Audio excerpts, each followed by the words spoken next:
It is about you. You are the selling point, and the landscape is changing. So be your authentic self, because no one wants to go to work being miserable all day. Look at your own resume, look at your own LinkedIn, and look at your impact and what you have provided for that other company. And if you write things in that context, you're going to talk to the next employer. In my opinion, it's about giving the customer what they really want and just blowing their mind once they get it. And that's what I really love to see, honestly. Get people to do more of home cooking, home cooked meals, healthy meals, so we can all live long and happy. I'm very proud to be a mom, because not for nothing, women are amazing. Oh my God, the sacrifice, and how we make it look so easy. I was just telling Joanne before we got on the call, I said I had to run from my daughter's school. They had an Easter egg hunt. I said, all right, Mom, I gotta go to work. But you know, just as moms, we make it happen. You know, supernatural abilities. We are the example for them, you know, and I know that with them being a better version of us. You have to try. You never know how creative you are until you try. Because I didn't think I was creative. I found my creative side during a horrible time in my life. Hello, everyone. Happy Thursday. It is October the 10th, and we are back at our Lunch and Learn Thursdays. Today is a very interesting day. As you all are aware, we are focusing on voter registration. But before, let me even introduce myself. So hello to everyone who is just joining us for the first time. My name is Athenia Rodney, CEO and founder of Juneteenth NYC. With over 25 years experience as a logistics professional, I orchestrate successful and profitable Juneteenth events, and I specialize in vendor coordination, streamlining operations, and fostering strategic community relationships to strengthen pipelines for equitable growth and economic impacts for Black-owned businesses. And that is exactly what we do here. And on today, we are going to be talking about another area of voting that we are all not very aware of, which is called civic engagement. And this is going to be a replay from something that we've done in the past with Hercules Reid, one of our former Black kings. He has also been on our Lunch and Learn in the past, and the content that he shared was so relevant. So just to give you a little bit of background of what civic engagement means, it refers to the involvement of individuals, all of us. And last week, if you followed us with Angus, we talked about the different ways that you can be involved in a local level. And so Hercules is going to be able to explain a little bit further about what that looks like in activities and aimed at improving their communities and influencing decisions that impact their lives. This can include a wide range of actions such as voting, volunteering, participating in community meetings, joining advocacy groups, engaging in public discussions, or working with local government and organizations to address social issues. The goal of civic engagement is to promote the well-being of society overall, to foster a sense of responsibility, meaning that we all have a responsibility to make the change that we want to see in the world, and to create positive change through collective efforts. Because we cannot do anything alone, we have to do it in a united effort. So we're going to bring up Hercules Reid's pre-recording. It is very good. I hope you take out some paper and pen and take notes, and I'll be back afterwards. Afternoon. Happy lunchtime to everyone who is partaking. I just want to say thank you first and foremost to the Juneteenth NYC organization for the great work that they've been doing, and for having me here today to share something that I am very passionate about. And as we go through this presentation, I hope that you learn to have that same passion, because this is about using the most powerful tools that everybody here has access to. And when we think about empowerment, how do you empower someone other than to give them the tools to have the power? And so with that, I'm excited. Let's get this presentation going. So when I think about civic engagement, as I said, I think that the two most important and powerful things that we have access to, I'm using one, My voice. And look what I'm able to do with my voice. The second thing is your vote. And we're going to get into that aspect a little bit later. But to me and all of my experiences, those are the two most powerful things that we all, as American citizens, have access to. And I'm going to say that specifically because I want you to understand the context in which this presentation is in. It is as an American citizen and catered to folks who live right here in New York City. That's a disclaimer. This is catered to folks right here in New York City, but I'm sure in every other state, most of it is very much the same or very alike. So again, my name is Hercules Reid, and we're here because we want you to be the change. Today's agenda, I'm going to go into who I am, how I got here, what gives me the credibility to have this conversation. Then we're going to go into what is your and our superpower, our voice, our vote. Why does using it matter, and how to use effectively your voice and your vote, and next steps and resources so that you can actively get engaged starting today. So who am I? Who is Hercules? Yes, that is my real name. Most people are always like, is that your real name? And I'm like, yes, it is. Thank you, Mom and Dad. Son of two Jamaican immigrants who came to New York for a better life. I'm born and raised right here in New York. I am a New Yorker, and I love my city and my state. And everybody who is here. And so this is a little bit of my resume in a very quick, speedy way, and how I got to today. So I started out getting engaged in 2015 when I ran for student government president at City Tech, a CUNY school downtown Brooklyn. I was an architect student who had prior experiences by going to a historically Black college, Delaware State University. While I was there in 2010, I joined student government. I found out about it. I originally went to HBCU to learn about being Black in America because I understood that it's not really something that's just taught to you. You have to go into spaces and educate yourself. And so I went there, and those were the best 2 years of my life because I really figured out what it meant to be a Black American, but also a Caribbean American here in America. We could talk about that another day.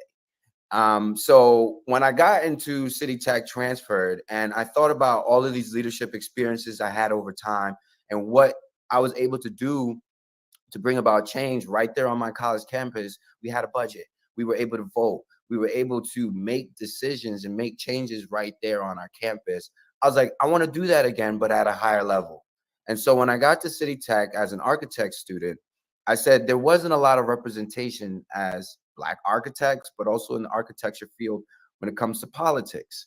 I saw it right away. And so I wanted to bridge the gap and become that person, become that architect that is not facing all of these policies that are stopping me from having access, but being the person who can give access to people who are in need.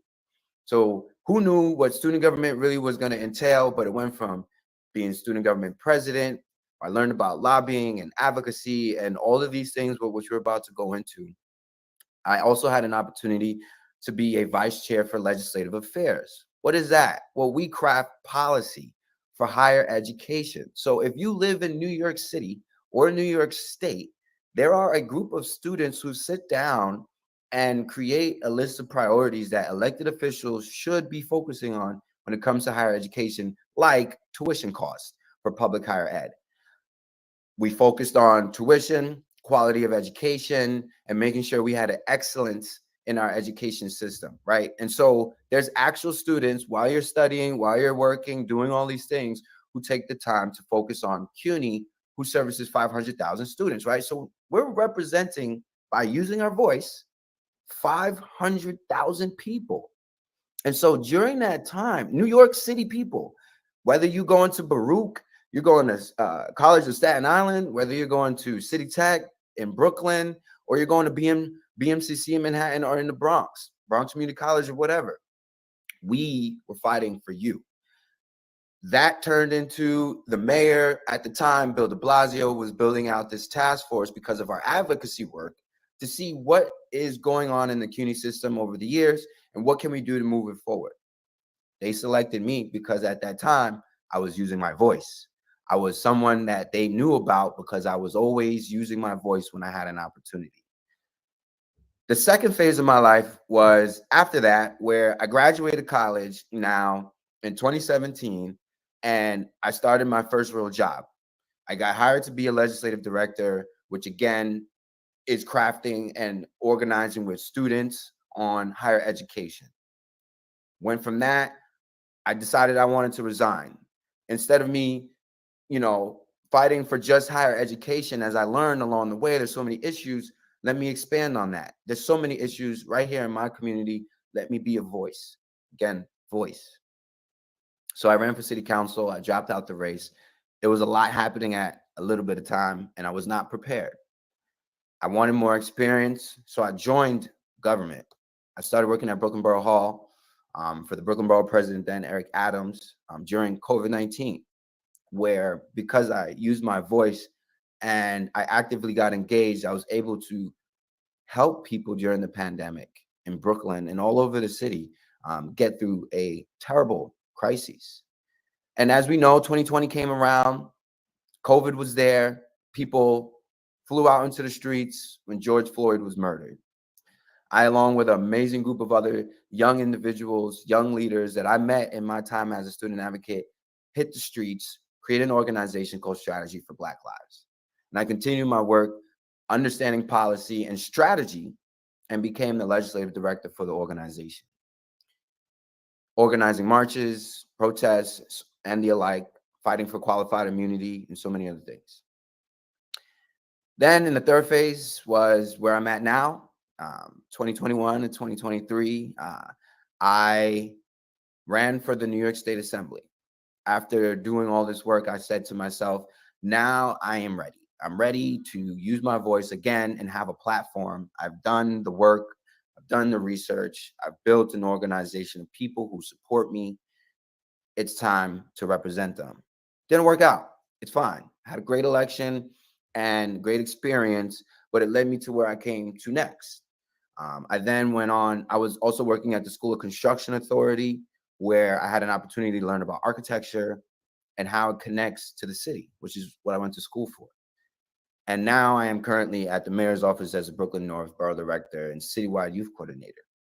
And so I say all that only to say, this is why I think it's important for me to have this conversation with you, because I am only 31 years old.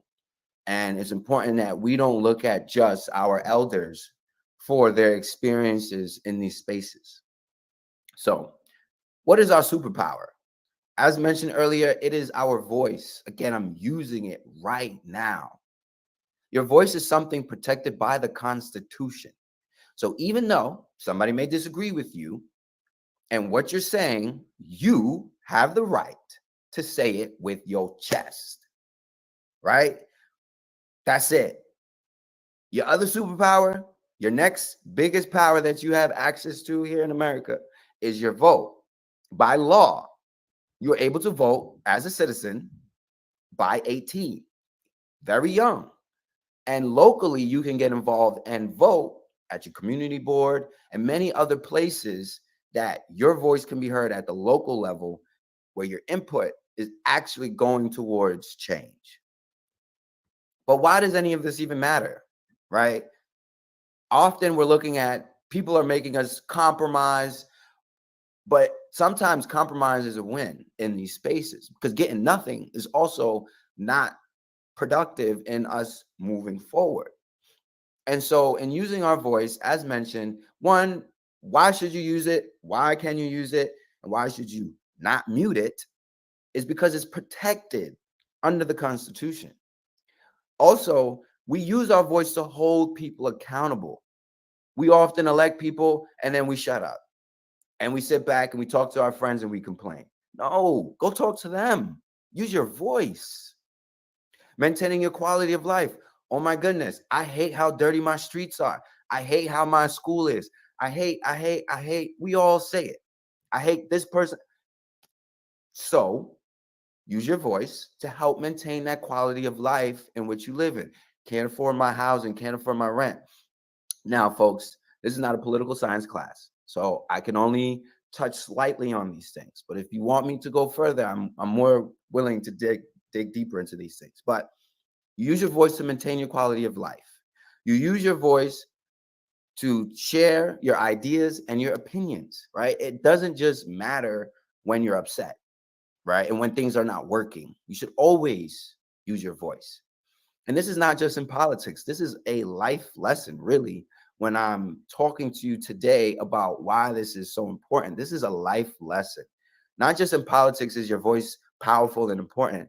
It's important and valuable every day of your life because it is the tools that you need to share how you feel and what you're thinking.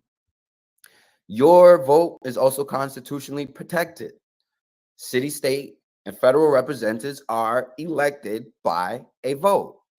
Local level opportunities, like I mentioned, your community board, which impacts your streets, your schools, and programming that happens right here, it comes to a vote. Advising elected officials on what to do or not to do, it happens at the community board local level with a vote, right? And also it helps to change potential outcomes. So the results, again, if somebody has a problem with your vote or your voice, or they try to impact it or stop it, they have now opened themselves up to being sued. You have a lawsuit. That's it. You are empowered to understand that the moment someone tries to stop you from using your voice or your vote, you are constitutionally protected to sue. Also, accountability matters. Also, we have to have a say on what happens in our communities because we're impacted by it. And lastly, again, the people united, when we use our voice and our vote, we can never be defeated. When we think about why we've gotten as far as we've gotten and why we haven't gotten any further, well, because folks, when it was working, it was because we was united. And until we find a way to reunite in a way that's impactful for all of us, well, we're going to be where we are. But that's why we're having these conversations. Because again, your voice has rights. Under the First Amendment in the Constitution, it protects your freedom of speech for the press and the right to assemble. That means you can have press conferences, rallies, protests, and use your voice at them. So what's stopping you, right? You can go to your elected officials, schedule a meeting, and tell them how you feel. But some people say, well, I know I have my voice, but how do I use it? I don't know really what to say, when to say it. Look, it's okay. You don't have to always know how to do things necessarily the right way, but we want to think strategically. Strategy will always be the know-how, because sometimes if you're strategic, you learn how, right? And so when we think about our voice, it's important, again, to speak up and speak out by joining your local community boards, by joining and going to your local precinct meetings that talk about things from abandoned cars to sanitation on the streets to infrastructure projects like shelters coming into your community or new affordable housing or the lack thereof. That happens right there at the community board, which you can join at 16. Also, once we have electeds in office again, are we holding them accountable? And I'm saying this a few times so that it resonates. Sometimes we vote somebody in and we like them or we don't, and then we sit back and allow them to do whatever they want to do. But we voted for them. Our job is to hold them accountable. And if they do not do what we ask them to do, to vote them out. That's what a democracy is. It's not to sit around for 20 years, 10 years with the same elected official and see things consistently go in the wrong direction. Folks, that means we need new leadership. We need a new voice. And maybe it's yours that is missing from the conversation. Because when we're silent, it only proves one thing. We don't care. We often wonder, like, why do people think we don't care? Why do people think that this doesn't matter to us? Well, because they don't hear you. They don't hear you. They don't see you, right? And when they see you, it's aggressive. It's full of passion, and they can't see through the anger and the passion because it's not a conversation anymore. We're yelling, we're upset, we don't really want to talk or have a dialogue. It's a monologue now, and we can't come to solutions. The reality is that by even donating to elected officials is a version of using your voice, right? Not because they ask you to donate. No, you donate because you want to be able to say, like, I supported you and you need to listen to me.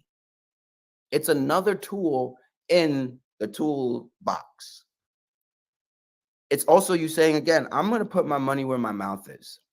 Point blank, period. We buy stuff, we invest in stuff all the time. It's the same concept, because as you invest, you want to return. And so as you invest possibly into an elected or their campaign or any initiative, right? It doesn't have to be an elected, it could be an initiative to clean up your streets. You can invest into that too, right? When you put your money there, you now have a right to say, hey, what's going on here? I don't like what I'm seeing. I mean, you have that right as an everyday person, but we understand that everything is not as it seems. So that's another conversation. Again, what you say matters. Your voice matters. Who you are matters. So stop playing shy. Stop playing in the shadows. Stop playing in the background. Like, the world is waiting for you. The world is waiting to hear from you. And often you have the solution that we all need. And why does using our voice matters? I always think about a quote that resonates forever in my mind. And it's from Emmett Till's mother. Most of us know that story. But basically what she said is that she knew what was going on in the world around her, in Chicago, around racism and police brutality and all of these different things. She knew, she heard, but it had not impacted her. It did not come to her street, her neighborhood, into her home. And so what did she do? She did what most of us do. She didn't use her voice. She didn't speak up. She didn't join the cause. She didn't do anything. She sat back and she watched, which most of us often are doing. And then what happened? It came right to her doorstep in a very horrific way. Tragedy hit her door. And in that moment, she realized that what happens to one of us happens to all of us. So what happens to one person's education happens to all of our education. Our neighborhood cleanliness, it's not just one, it's all of us. Our transportation, it's all of us. Our housing, it's all of us. And so our job is to figure out who else cares and to bring those people together, to be a unified voice on that issue, on that topic, to show people we care. Whether it's your teachers, your principals, your mom, your dad, your elected officials, community members, your friends. Get them engaged, get them involved. And now we think about the vote, our second most powerful thing, also protected by the Constitution, right? So powerful that since it existed and we existed as people of color in America, they have done everything they can do to take it away. If it wasn't powerful, folks, if our vote did not matter, if it was irrelevant for us to vote, why would people try to take it away year after year, generation after generation? Please answer me that question. Elected officials, the most powerful people, trying to take away our right to vote, and you telling me it doesn't matter? Folks, there were multiple amendments just to expand people's right to vote, just to give them the actual opportunity to vote. That's why it's powerful. They did an amendment to make sure Black people could vote. That was the 15th Amendment. And as it goes up, once you got to the 19th Amendment, that gave women. So you telling me that they had to put this in the Constitution in order for us to have the right, and it's not important? They didn't try to stop people. Nothing was happening. No. It's important because they try to take it away because they know what a vote can do. So they made sure they protected it for Black people. They made sure they protected it for women. Then they made sure that they could not charge you to go and vote. They couldn't tax you for voting. And again, I say these things mainly to say to you, something that is not important, nobody puts all that effort into it. And so your vote, your superpower. When you don't vote, you still vote. Wow. That one hit me. It always hits me. And I always tell people who don't vote, when you don't vote, you just voted, because that gets counted. Your not vote also gets counted. And I'm going to tell you how it gets counted. It gets counted when politicians, elected officials, look at who voted for them and where they need to prioritize in the neighborhoods and areas.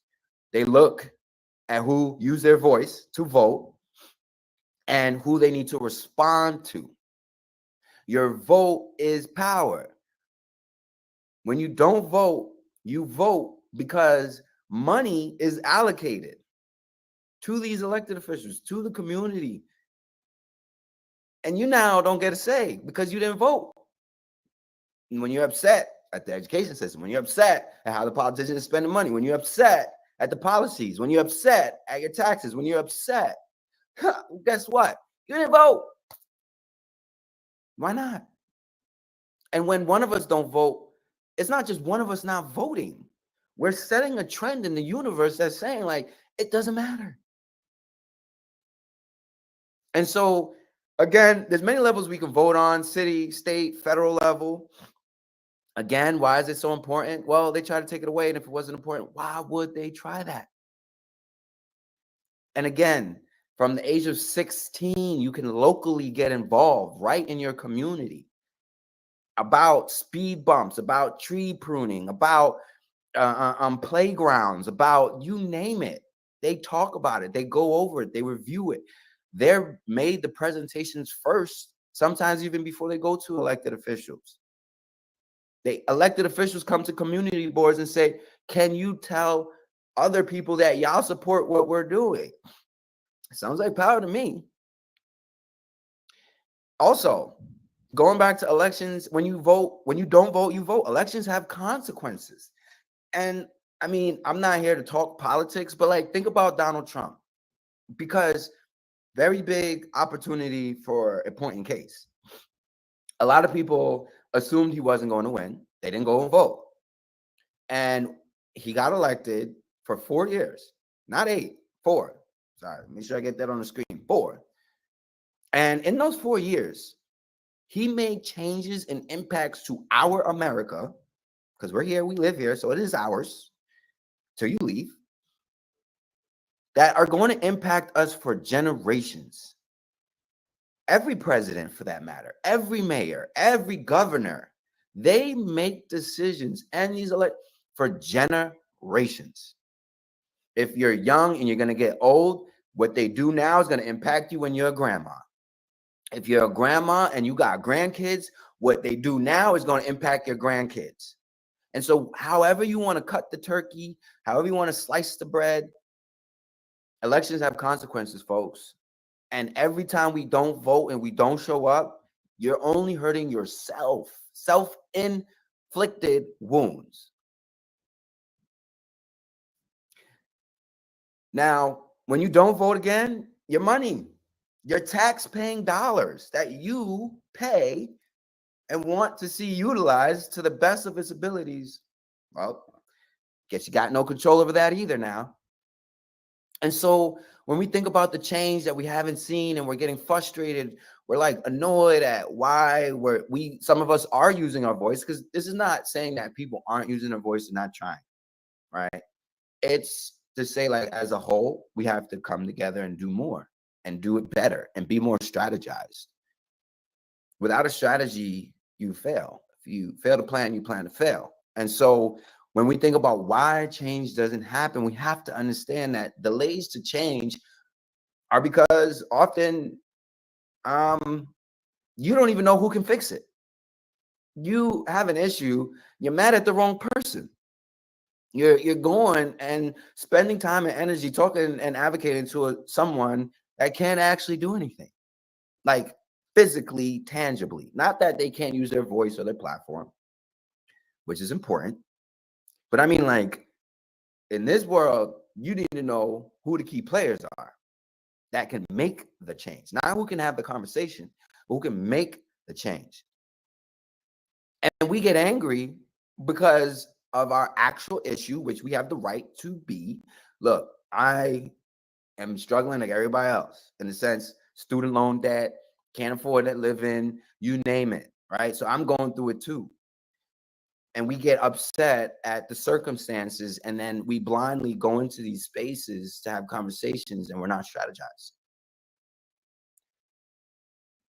I saw a lot of that, you know, during the 2020 Black Lives Matter movement. We did get to the streets, but were we strategized in a way for generational change of an impact? Or was it for the moment? Was it impacting the moment, right? And so, one, who can actually fix the problem? Very big flag. Find that out. Really understand that. What are long-term versus short-term fixes? Sometimes we want to change that's going to take 10 years, no matter how you cut it. And even if they say yes, it's still going to take 10 years.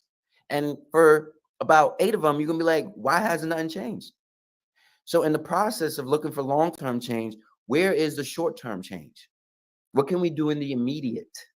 What can we do right now to alleviate the issue, the stress, the concern? And who does it impact?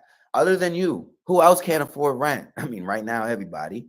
But in that event, right, bring all those people together. If everybody can't afford rent, why are we not in the streets saying exactly that? We have a few folks at every community board meeting, a couple rallies here and there. But there's millions of people in the city who are feeling the same impacts that everybody is right now. Let's think about what is their connection to these issues, right? How do we connect the landlord to the tenant where it's actually two people being impacted? We're often looking at it as a tenant and the landlord separately. But look, if a landlord loses his home that you live in, where are you going to live? And if the tenant can't afford to live in your home that you own as a landlord, how are you going to pay your mortgage and your rent? And so it's not either or, it's a win-win. We're here together. We live and die together. Everybody is impacted by everybody. We got to stop this versus. Now, society has forced us to be upset and angry and do these type of things. But trust me, we all in this struggle together, one way or the other. Now, some folks have an upper hand. Again, this is not a political science course. I'm just giving general concepts. Now, again, many voices are silent. A lot of people care. They're not talking. Closed mouths don't get fed, they say. Now, when I talked about sometimes we don't know who to be mad at, who can make the change. And so here, right here in New York City, we have 3 branches of government that are right here representing us, that every election, these are folks on the ballot. These are people you vote for or don't. The mayor, at the city level, you have the mayor, city council members, public advocate, the comptroller, the borough presidents, the district attorney. And here's another fun fact. When I talked about it's your coins when you don't vote, 1, 2, 3, 4, 5, 6, every single, maybe 5 of those titles, they get money to spend on you and in your community. And you get a say, or you can make a request on how they spend it. Did you know that? But if you don't vote, how are you going to be at the table, bro? And so we don't think about these connections.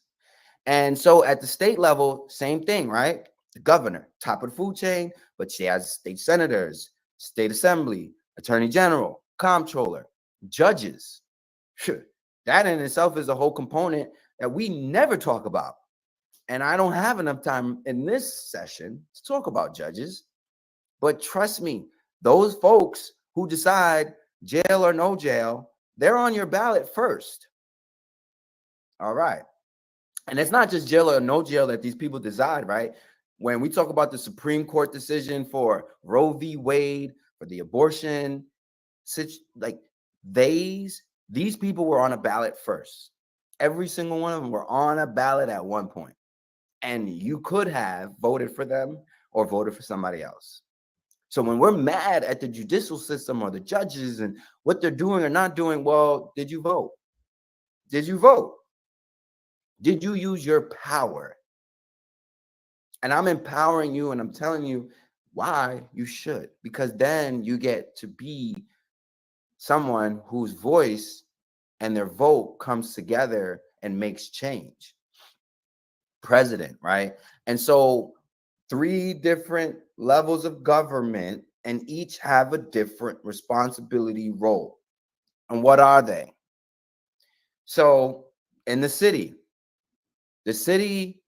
first and foremost, if you don't know, local government gets its power, the city, the mayor, Mayor Adams, whoever the mayor is, gets its power from the state. So automatically, without even going further, that means the city does not operate on its own and cannot. Period. However, the city does get the resources to oversee parks, oversee the police, the fire department, medical services, courts, public transportation, streets, sewers. But guess what? That power was granted by the state. So they get to actually shift, twist policy on what happens in the city with or without the mayor. Think about that. Now, when we think about the laws and the courts, those are also things that the city can do citywide to impact what goes on locally, right? But again, this is the city. It's the lowest but most important level, because this is what happens where our everyday is being impacted or not. Everything we're saying, everything we do and don't mostly like has to do with quality of life. And a lot of our quality of life is supported or not by local government. Then we have the state. The state is who sets up these local governments to begin with and does a lot of the administering of the funds and resources. And though the laws of the state always trump, no pun intended, the city laws. And so if the governor says, you cannot buy soda for $1, and the mayor says, I want to sell it for 50 cents. I mean, the governor says we have to sell soda for $1, and the mayor says, I want to sell it for 50 cents. She can sue the city for the wrong price, or someone can, right? Because the law says it's $1, or if it's over, right? And so, like, if the law is set, anything that happens over or under it, you're breaking the law, right? That the state set at the city level. And so beyond that is the federal level. And the federal laws supersede both of those, city and the state. And so when it comes to it, federal government can shut everything down or get everything going, right? And so the federal government, their job is to make the money so that they can disperse the money to the state and to the local government. The state, who again, they fund elected officials. The state funds elected officials. That's your tax-paying dollars. They fund public safety. They fund transportation. The MTA, when we think about how good or bad the MTA is, that's a state thing. You cannot necessarily go to the mayor and say, Mayor, fix the MTA. Because the mayor is going to say, well, I can only do but so much. And now we're mad at the mayor, but really it's the governor in that instance, in that situation, who can make the change, right? Or when we think about particularly, right now in New York City, the migrant crises, honestly, this starts at the federal level. Even though the state and the city can do as they want in the way of following the law that the federal level has set, they're still binded by the federal government. And so we cannot be necessarily upset at the city level, unless we're talking about inactivity. Because again, I want to be clear, I'm only talking about the broad stroke of these conversations, not these individual political folks and what they do and don't do, talking about the general conversation. The migrant crisis is a federal matter, so whoever the mayor is of New York City can only do but so much, right? Without breaking laws or going around government in a way that does not serve its purpose. So I hope that in all that I said, in a way, it opened your ears and eyes up to understanding a little bit more. I think that there's a lot of the disconnect that we experience as citizens, Americans, whatever, is that we just don't have sometimes the information. And when we don't have the information, it's hard to strategize. It's hard to know who to be mad at. It's hard to know who to work with, and to actually get the change that we want to see. But in my lifetime, I've seen change. And when I say that, I mean, it started out as an idea, and 5 years later, it turned into a reality. And sometimes we forget that change does take time. And where we are as a society did not just happen overnight. It did not happen 2 years ago. We've been going in the wrong direction for generations. And so realistically, it's going to take generations to really shift where we're trajecting to. But it's possible. It's actually possible. A lot of folks are jaded right now because of what they're seeing and how they're feeling. I always like to tell people I don't like politics, even though I just said all that and I know all this stuff and even more. I don't like politics. But whether or not we like politics, it exists with or without us. And so I say to you, why not be at the table and let your voice be heard? Why not vote? If there's a system that rules us, laws and policy rule us. If there's a system that rules us, why not be at the table? Why not participate? Why not shoot your shot at making it the way that you want it? In New York City, we are at a climax of leadership in the sense that we, for the first time, have a lot of powerful positions filled by people of color. And that took years, generations from the time that they said, here's the 15th Amendment that says Black people can vote. It's 2023, and in a community, a sea of Black people and people of color voted for a Black mayor. Or if we look at Obama, where again, that same thing that was fought for all those generations ago allowed an opportunity for our first Black president. And again, we can't look at the first and be like, we expected change to happen in those 8 years, because folks, we're talking about generations. And so we have to continue. We can't stop. We can't take our foot off the gas. And that's what this conversation is about. We cannot afford to go backwards. And the only way we go backwards is if we take our foot off the pedal, because we are so upset at what is happening. And so I encourage you, tell a friend to tell a friend about these resources. 1, find out who your representative is. Many of y'all living in this world, in these neighborhoods, in these communities, don't even know who represents you. You might know the mayor, you might know the president, you might know the governor, but you don't know your city council, you don't know your state rep, and they all represent you. They all make decisions about your life. And so here you are. Here's a tool, www.mygovnyc.org. That is who represents me. You can find out all of that information there. Register to vote online. You could vote online now. You don't got to go into nobody's post office. You don't got to mail nothing in. There's no longer excuses on why it's hard to register to vote. From the DMV, which allows you to have a license and ID, they also now allow you to register to vote. So this website we have here, e-register.vote.nyc, that is the New York City Board of Elections website, which will allow you to register to vote online tonight, right now, if you don't want to wait. Urgency, folks, is the key to success.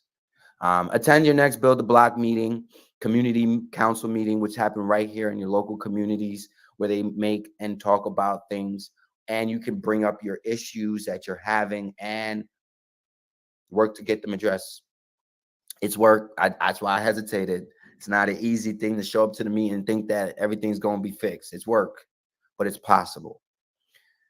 www.nyc.gov, and you're looking at your NYPD precincts. You find your local precinct, and they have the list on their website of when and where their precinct council meetings and their Build a Block meetings are. Find your local community board.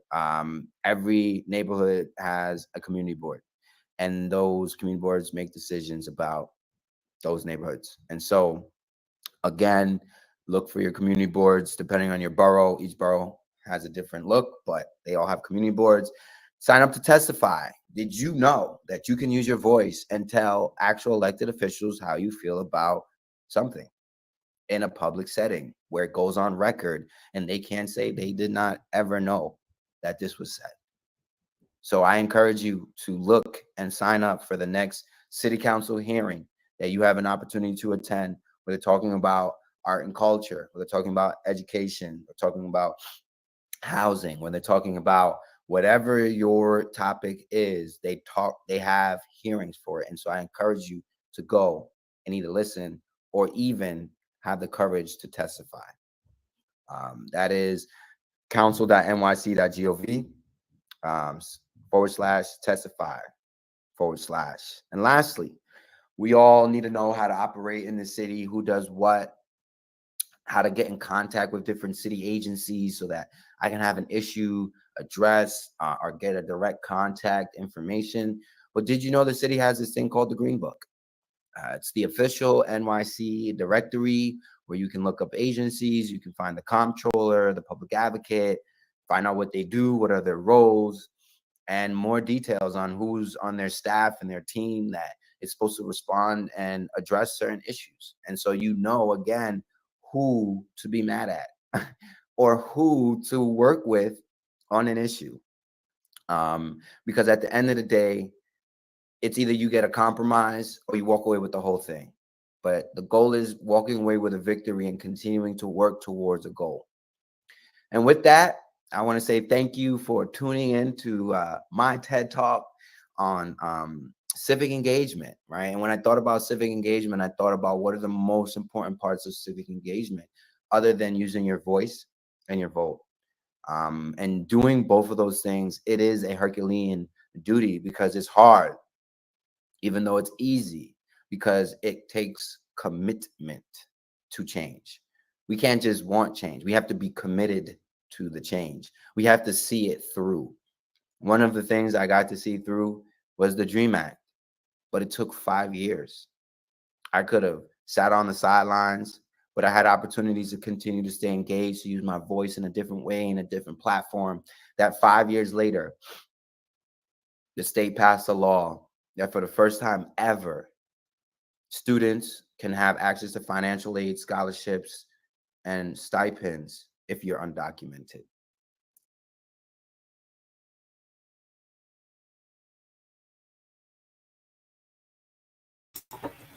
Wow. I don't even know. Yeah.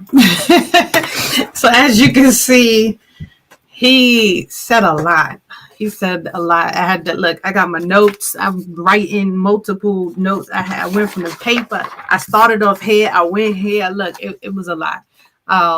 But so thank you again, Hercules Reid. As he shared, he is one of the advocates at the mayor's office, and he has worked tirelessly in different avenues. He said some things that I wanted to repurpose or reshare.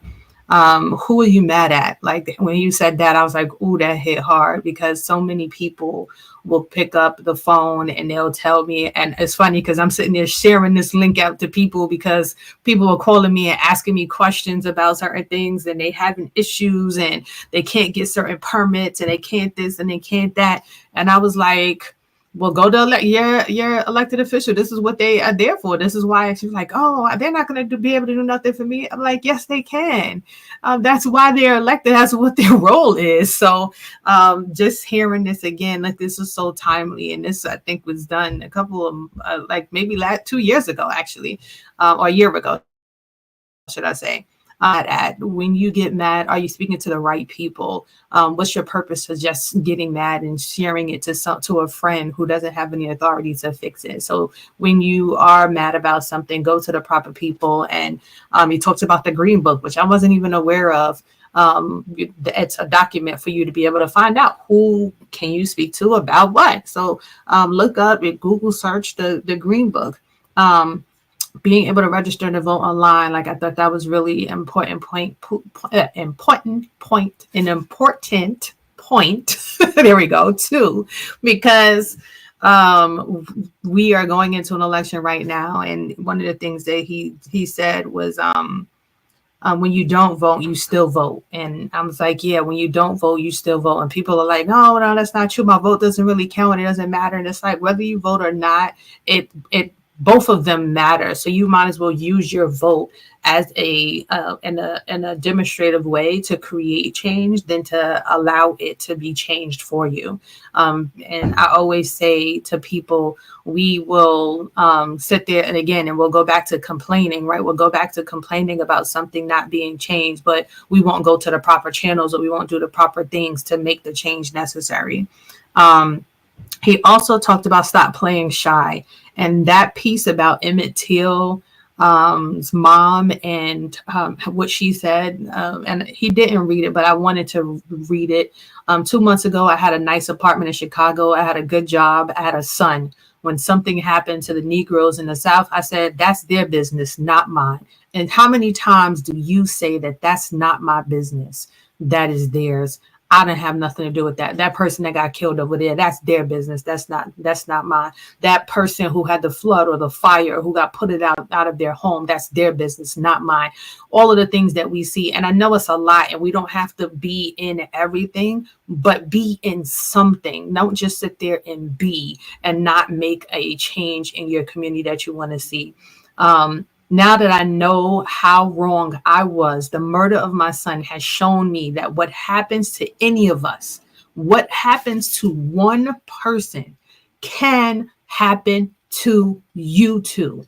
A fire can happen to you. A loss of job can happen to you. You being on the street, you being kicked out of your country, you. It can all happen to you and to me. So if we don't do something, if we don't say something, if we don't make a change, then we are a part of the problem. Elections have consequences, so make decisions for generations. What he talked about with our former president being in office and the changes that he made that will take 30 and 40 years to be able to undo, that makes a difference. So we have to think about, is the person that we are elected into office today, are they going to make the proper changes for my children and my grandchildren, for my nieces and my nephews? Are they going to make the changes that we need to see? Because I may not be here to receive it. And we have, you know who are our biggest voters right now? Our senior citizens. And guess what? A lot of them won't even be here to see the ramifications of what their vote actually does. So please, please, please go out and vote. And then last but not least, he said, take commitment to change. Make a commitment to change. Make a commitment to be the voice that you want to see in your community. So I just wanted to highlight those things because they impressed so much on my own heart that I wanted to make sure to push out to you all again as well. Again, my name is Athenia Rodney. I'm the CEO and founder of Juneteenth NYC. This month for us is going to be talking about candidates, because to me that is the end process. We are talking about the process to get to the end. So join us every Thursday so that we can continue to have conversations about that. Share it with other people, like and follow us so that you continue to learn about what we're doing each and every week, and just continue to be present. Make your voice known. A lot of people have reached out to me, and I appreciate that. And we look forward to working with you in the future in some form of fashion if you are interested. So thank you and have a great one. Bye.